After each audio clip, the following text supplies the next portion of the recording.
The flame that kills gods. Long ago, when the world was still young, and the stars whispered secrets to those who listened, there existed a flame unlike any other. It was not the warm, gentle fire that cooks food or lights the darkness. No, this was a flame born from the heart of the earth itself, a fire so powerful it could burn even the gods. This is the story of that flame, and of the mortal who dared to wield it. In the land of Veritas, where mountains touched the sky and rivers sang as they flowed, there lived a young blacksmith named Kael. He was no ordinary man, though he did not know it yet. Kael had hands that could shape metal like clay, and a heart that burned with quiet determination. But his village was small, and his life was simple, until the day the gods grew cruel. It began with whispers. The rain stopped falling. The crops withered. The rivers ran dry. The people prayed, but the gods did not answer. Instead, they sent storms, not of rain, but of fire and wind, tearing through homes and fields. The elders said the gods were angry, that they demanded sacrifice. But Kael did not believe in gods who would starve their own children. One night, as the village slept beneath a sky choked with smoke, Kael dreamed. In his dream, he stood before a great chasm, and from its depths rose a voice like cracking stone. "You seek the power to defy the heavens," it said. "But you must claim the flame that even gods fear." When Kael awoke, his hands trembled, not with fear, but with purpose.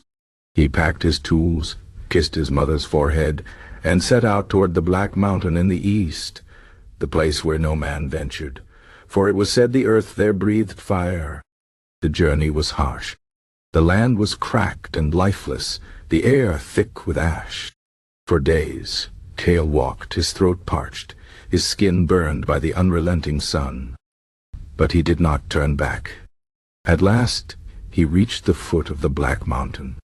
The ground beneath him shuddered, and from a jagged fissure, a glow pulsed, deep red, like the heart of a forge. This was the flame. The stories called it Ignis Ultima, the last fire, the one that could end even the divine. Kael knew that to touch it was to risk death. But what was death compared to the suffering of his people? He reached into the fissure, and the flame coiled around his arm like a living thing. It did not burn him, not yet. It chikosing him. With the flame now bound to his will, Kael returned to his village. The gods saw him and laughed. A mortal daring to challenge them? They sent their wrath, lightning that split the sky, winds that could flay flesh from bone.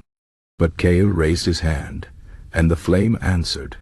Where the gods' fire touched the earth, Ignis Ultima devoured it. Where they hurled their rage, the flame turned it to smoke.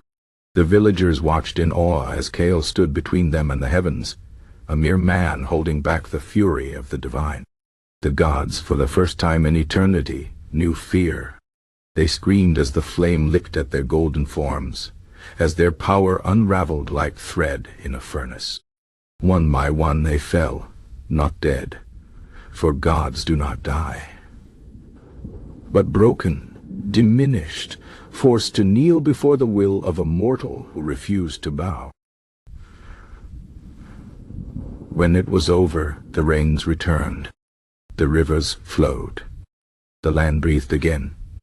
The people celebrated, but Kael did not. He had done what was necessary, but he knew this power was not meant to be kept. So he returned to the Black Mountain. He knelt before the fissure and let the flame slip from his grasp, back into the depths of the earth. It would wait there, sleeping, until the world needed it again. And as for Kael, he went back to his forge. His hands still shaped metal, his heart still burned. But now, when the wind howled at night, some swore they heard the gods whispering his name. Not in anger, in respect. The end.